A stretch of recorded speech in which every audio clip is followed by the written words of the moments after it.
শুভ দুপুর বন্ধুরা, কেমন আছো তোমরা সবাই?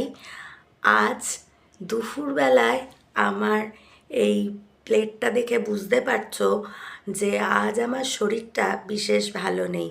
কাল রাত্রির থেকেই আমার ভীষণ ঠান্ডা লাগছিল। এবার আমি মনে করেছি যে ঠান্ডা বোধহয় পড়েছে, ভীষণ কাঁপুনি দিচ্ছে, হাত পা ঠান্ডা হয়ে যাচ্ছে, শরীর ভাল লাগছিল না।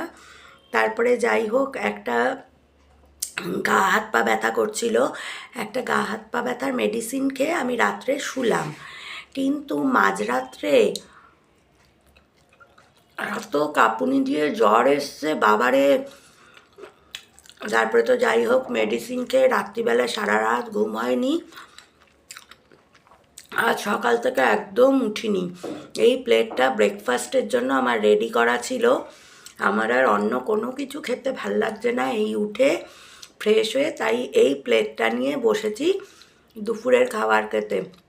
মানে ভাত বা অন্য কোনো কিছু খেতে একদম রুচি নেই আজকে।